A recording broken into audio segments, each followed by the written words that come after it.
If you watch a lot of tournament Tekken at a high level, you're probably used to seeing defense and movement and string knowledge and a lot of mind games that happen at the pro level. But when you log on to play yourself, it never seems to play out the same way. People are mashing, not respecting frames, and in general, it's harder to access that level of Tekken that we often admire from the pros.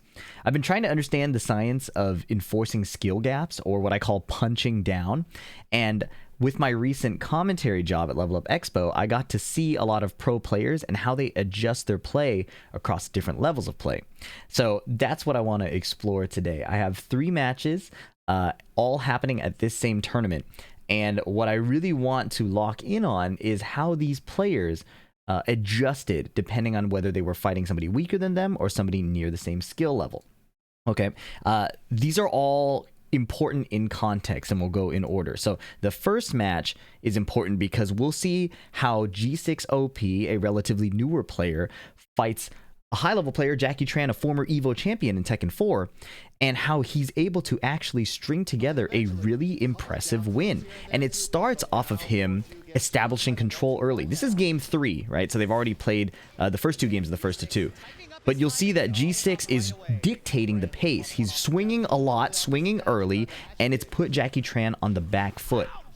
Why this is relevant and why I'm showing you this match is because when we watch Rangchu fight him later, you'll see how he adjusts around G6's tempo. And then we'll also see how Rangchu enforces a skill gap against North American powerhouse Fear of Silence, who's also on Dragunov later on. And you saw Victor in the thumbnail. Spoiler, Rangchu has a pocket pick for that. For now, though, we have game 3 of this match, G6 versus Jackie Tran. And again, round 2 is going strongly in G6's favor. Down forward ones over and over, 1-2-1, no counter hit, but he doesn't slow down. He's staggering his timing slightly, right? So he's alternating between putting out the poke and then putting out the delay timing to see if Jackie will try to respond. And because Jackie doesn't want to get counter hit, doesn't want to run into the big back 1+2 where they're running to, he's often just blocking. And this allows G6 to be the driver for most of the set. And it's how he creates his opportunities, right? Down forward 1-4, no duck. Jackie gets a bit of offense started. Sidestep down forward 2. You see what I mean? By being the driver, he's able to better set up when he can expect Jackie to retaliate and then go for a counterplay to that. Sidestep left down forward 2.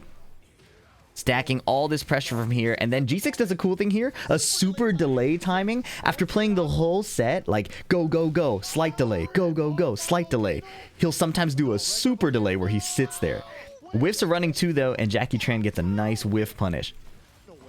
Drills him into the wall. This round is suddenly looking in Jackie's favor, and then back to catching. Defensive movement attempt from G6. This is the winner's side in the context of this tournament, so nobody will be out of the tournament, but nobody wants to go on the loser side early. That whiff punish was crazy. That whiff punish was so good. QCF2 on a messed up shoulder input from Jackie Tran. We take those. Ignition switch again, greeting his frames a bit, doing multiple plus frame moves, trying to see when Jackie's going to retaliate. Jabbing, jabbing, harassing. Jackie finally plays the down 2 down jab. He needed to do that sooner, if you ask me. Again, greeting his frames again. Jackie finally challenges, and then it's a simple 1-2-1 to maintain control. G6 with a big upset here in the bracket against Jackie Tran. So, an impressive showing at a tournament level. To the untrained eye, it may just look like a bunch of mashing, but I want to show you why that's an effective strategy for G6. Well, you saw why it's an effective strategy. He got this win. I want to show you how Rangchu decides to address this. So when he runs into G6, he's playing Fahkumram. Fahkumram is easier to bully than Jack is. Jack has the quick Gamma Howl muscle armor, kind of like King's. He has forward 2, fast counter hit option, and then he has down 2 as a down jab as well. Fahkumram doesn't have these options. He has a parry, and he has some armor moves, but look at how Rangchu handles this. Sidestep counter hit down 4 early. So a counter hit means G6 is trying to play 1-2-1 right away. And then instant full crouch. Full crouch again, Rangchu decides to duck this one while standing to cancel into the low. And look at how this plays out. After the down 4, 1-2-1 right away. So Rangchu is tapped in to G6's level of activity. So he runs the armor right away and then tries to kill. Then runs the mix. You're used to seeing Rangchu play before. He has the capability to play extremely defensive, but his tempo is rising to match G6's. Counter hit down forward 1-4. He does not want to let G6 take control. So he mashes. He mashes again. Rangchu is saying, you're going to have to frame trap me. The armor. He did the armor flex. And he's continuing to attack. He's continuing to stay active. And this is where I've gone wrong in a lot of Tekken 8 gameplay. For me, I come from Tekken 7. Usually you want to disengage, try and create space. Look, they both counter hit jab each other. Look at this one more time. This is so ridiculous. Round start, jab, jab. They're both fighting for control of the match. And in Tekken 8, where backdashes are worse, but sidesteps are getting a lot better, especially as of Season 3, having the control of the pace so that you can play your sidesteps in a really decisive manner off of your tempo is so effective. Look, 3-0 from Rangchu. While I was yapping about that, remember how he fought Jackie Tran? It looked like the opposite situation. When G6 was the one against Jackie Tran, and Jackie Tran was playing a bit more turtly, he was the one that was getting bullied. Jackie was. But now, G6, the situation is flipped, even though Fahkumram is supposed to be getting bullied by Dragunov. So this was a testament to me when I was watching this live and commentating it. This is a testament to Rangchu's ability to adjust. Within the first round, once he saw how many 1-2-1s G6 was playing, once he saw the full crouch lows, and he recognized this is probably more of a button player than a straight up spacing player, I'm going to contest his timing. Power crush, parry, jab mashing, right? And once G6 surrendered that control, Rangchu ran with it. He didn't slow down. And the reason I think this is worth pointing out is because we've seen enough Rangchu on the world stage where he does not play at this tempo. This is a conscious choice to counter a player whose weakness he's looking to exploit. He's never fought G6 before, as far as I know, and he's not going to have any footage to study like he would the other pro players. So what is he going to do? He's going to make himself as hard to beat as possible until G6 shows him something else. Nice flash duck under the jet kick, but not able to get a big punish. G6 matching his same pace of aggression before and actually putting Rangchu on the ropes here. Look, playing around with his offense and his timing a bit. I like it. Making Rangchu block some more. Force guess here, Rangchu doesn't force anything. Ironically. 1-2-1 floats. Okay, a bit of a flub on the combo. And that discomfort comes from Rangchu's fight for control early on. I'm repeating myself. I'm a bit of a broken record, but it's so important. We saw how comfortable G6 looked against Jackie Tran. He was hitting some really nice combos and some great optimization. But when your mental stack is spent in the neutral and in these fast interactions, the combo game, the punish game, all of that falters. Look, another missed punish. He wanted while standing 1-3. He wanted to get the while standing punish again. And now it's going okay. He's you know, keeping the life lead pretty equal. He actually has the lead. 1-2-1. Nice. So even though the combos aren't going his way, he's winning the interactions he needs to. Super delay timing again. We saw that in the very first game. 1-2-1. Very nice. Very nice. Yes, there is an element in all fighting games of disrespecting your opponent's frame advantage. And the point of that is if you force them to frame trap, the reward is generally lower unless you're running into like a fast counter hit, like fast high reward counter hit option, right? But your opponent would rather not frame trap. They would rather stay unpredictable, play delayed timings, and then blow you up with higher reward. So the additional advantage too is if you're forcing them to frame trap you, right? If they're constantly playing these tight options, you can just block the frame trap, take your turn after. Right? These are how the strategies tend to play out. So if you're Rangchu punching down in this case, you honestly have to force your opponent to frame trap you. You keep going in, keep attacking, and then when your opponent gets a little antsy, they'll make these kinds of mistakes. Duckable string, messed up combos. While standing 2 sweep, catching G6 hesitating a bit, forward 3, and then down 4 trade, and it's over. Right? While I was lecturing about the method, Rangchu just simply closes it out. And really, it all started, if you ask me, he was able to unlock like the video game and the interactive style that he was looking for and finding exploit points. It all started from his recognition here. Okay, he recognizes that G6 1-2-1's early and is trying to mix early. And on this advantage situation, or after the down 4 where G6 has a chance, he tries to 1-2-1 right away. So Rangchu starts throwing out the armor. To me, this is where the adaptation happened. And obviously, he's still taking in information as the set goes on. But I think this was a really crucial point where he chose not to turtle up. He chose to keep out with his buttons, contest on the slight delay timings. Sometimes give up his frames, sometimes challenge. And I think that when you are in a tournament, like whether it's an online TNS or your local tournament, there is an art to, when you're fighting somebody you don't know, being willing to contest, being willing to challenge, being willing to fight back. Don't just sit there and let them dictate the pace the entire way. Now, obviously, if you retaliate every time, that can get predictable. And if you just swing every time, as we saw, G6 was able to whiff punish Jackie Tran a couple times. So there's an art to it, but don't be the type of person to totally just sit and turtle and let your opponent drive the entire match. You want to, if you're going to lose having done your thing. And I think this is going to be really relevant as the big major tournaments come up. Combo Breakers coming up, CEOs coming up.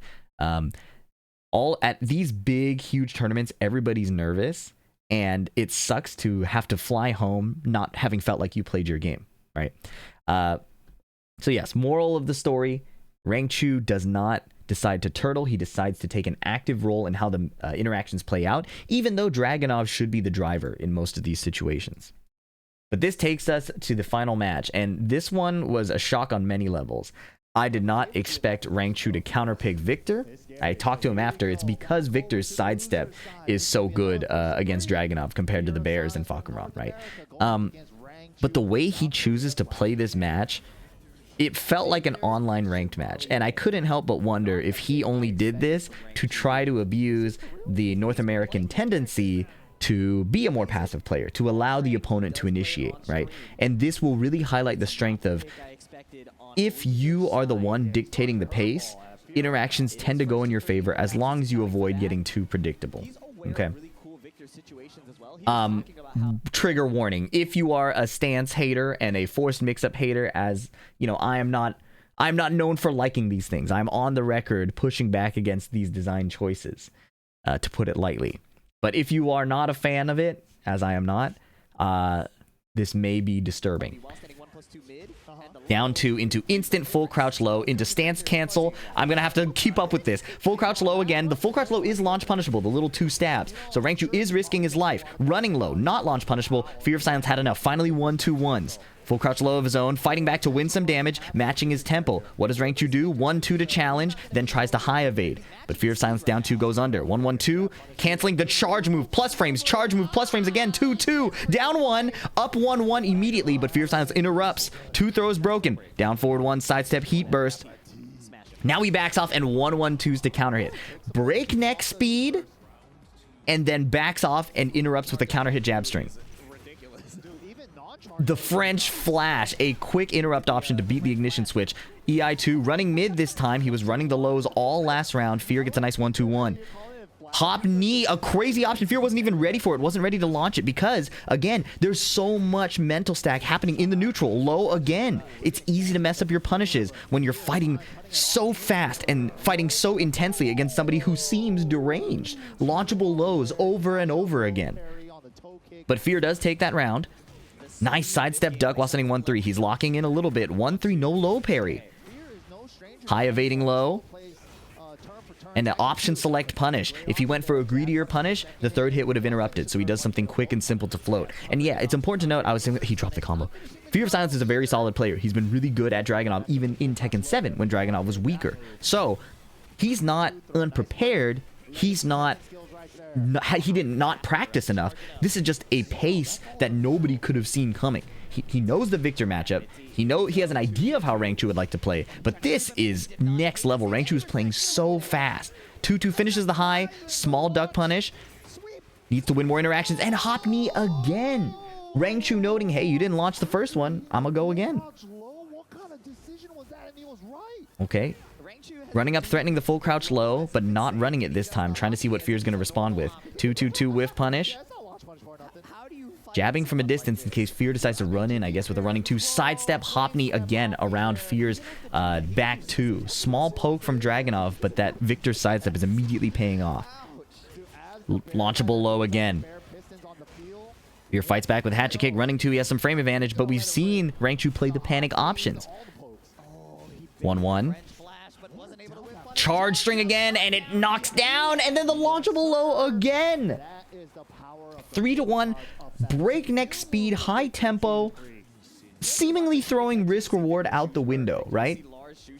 You would not expect somebody at this level, Korean players generally known for playing safe, to throw out a launch punishable low like 6 times in a row.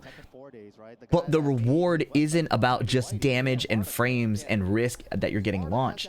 It's this fight for control. If you're doing a full crouch low that goes under Dragunov's jabs, if you're poking him for HP before he can establish the frame situation in his favor and the neutral in his favor, he's the one fighting on the back foot trying to just win damage back. And that's what Rangchu understands. It's not just about, oh, mine is launch punishable and I only get 20 damage. He understands that being the one who's driving every interaction has gotten him this huge lead. Look, he gets launched, sure, but look at the life deficit. Rangchu's getting launched, but the damage is going to be a lot of gray. It's a very recoverable, especially with the heat engage. And all of those lost interactions cost Fear this. And then he gets sidestep down forward 2'd. With the life deficit, it becomes a little more clear when you need to fight back. And now, there's also that mental layer where Fear has to start answering the lows. Rangchu could decide to just play it safe and start running the mids. He could do nothing. He could run the lows. This is unfathomable. I did not expect to see this gameplay at all. Keep out down forward 2 against Dragunov's running 2. He's completely in control. He drops the combo, running low again, dictating the pace once more. Nice little hit confirm of the up 1-1. Uh-oh. Gets the rear. Fear cancels it, recognizing that he was a bit too slow. Sidestep. Whiff punish is a bit slow and maybe a bit too far away. Victor's backdash. Nice call out, but not a big enough punish. Do you see how it's like too late? By the time a solid play can be made, it's a little too late. And the gap is not, again, that I think I think this design is crazy and I think it's insane that Victor can do this. But I think the reason you don't see Rangchu play like this against other high-level players is because there's a lot of variance involved, right? As soon as a higher level player picks up on this play style, they will probably fight back for control sooner, right? I think it's a uniquely American thing to kind of surrender that control over and over, which is costing Fear rounds over and over, and then the hop knee hits. It feels like he didn't get to play, but in reality, he kind of showed his hand early that he wasn't going to be making active moves to play. Right? He took so many full crouch lows. A European player in that situation may have guessed sooner. This is first to 3 because this is later in the top 8 bracket, so that's why this video is not over yet. But Fear is going to recognize what's happening. How is he going to adjust to Rangchu dictating the pace over and over and over again? They're on the meteor. Dragunov crawls in. Okay, sidestep left early against the DF1. He ducks for the high string, swings a little early, a little imprecise. Nice whiff punish, gets French flashed right away, stopping his momentum. Little whiff, actually it's a pretty big whiff punish on the while standing 4. Rangchu is now delaying the stance pressure. He understands that Fear is looking for that layer 1 timing he was playing, so now he's just delaying it a little more. Is Fear going to get active, or is he going to whiff into the sidestep down forward 2? Wall carry, simple. Oh my goodness. Fear can't jab as much because of the Victor full crouch. That move requires Fear to stay in range 0. If he backs up, it allows Victor to charge up that move or just swing it early. So I think playing up close is crucial. But he has to get past all this keep out. And he has to not swing into the French flash. There he is. He's staying up close and then sidewalk to the right. A slight delay on the timing cost him. And Rangchu running away with this round 2. Tries to evade the jab. Rangchu does, but Fear did it down forward 1. Slight imprecision around these highs, costing a lot, and another full crouch low. It's so overwhelming. I really would love to see like Knee fight against this style that Rangchu is playing. I want to see what his method of counterplay would be. This is a good start. Sidestep left duck. But Fear backing up again instead of staying right up close. How would Ulsan play this? How would Atif play this is what's going through my mind. The 1-2-1 is a good start. Full crouch low. Stay in his face is my hope. But then he gets hop kicked, overextending again. Being able to play at this tempo while baiting out your opponent's panic responses is such a skill. Yep, Rangchu low again, but he got jab counter hit. That's a good start. Misses the heat smash whiff punish. That move recovers really quickly. Up 1-1, nice interrupt, challenging, giving it no respect. He gets hit by the next one. He ducks into the charge move. 1-2 and a low, nice block, nice punish. Hatchet kick. A little too greedy at that point. Rangchu had no qualms about ducking there. And 3-0 with Rangchu's Victor, his stream character. And this goes to show, like, Some people may see this and immediately just go, oh, he's just throwing out moves. And low-key, he kind of is. But the phenomenon that's happening, why this is working at this caliber of play, to me is, again, emphasizing how much control really matters in this game, right? If you watch Atif and Ulsan play Dragunov, their methodology is to stay in your face where the jabs are the most threatening, where the down forward one is oppressive, and Dragunov is always the one who is dictating everything. And we saw G6 earlier in the set, or earlier in the video, do the same thing. And this is all mostly fine. This can be, the first 10 seconds can be data collection. But the hard part, I think, is Fear naturally deciding to back up in a lot of situations and creating space. Look, when he stays up close, look how this is really in his favor, right? This is fine. This is annoying, but it's fine. No damage, just a lot of guessing. And then interrupt. This first round was really, really good, right? And Rangchu just knowing exactly where to pump the brakes and slow down is what won him the round. But I think the way Fear played that was honestly on the right track. Towards the end of the set, he started backing up a little more, and I think that little moment where Rangchu backdashes and finds the jabs is kind of indicative of what the expertise difference is. He dictates the pace, he pushes over and over again. We keep jumping to my face, which is not what I want to do. He keeps dictating the pace, pushing, and he knows exactly where to pump the brakes, right? He gets punished here, hatchet kick one, and he knows, okay, Fear is probably antsy to get around. It's been 2 straight games.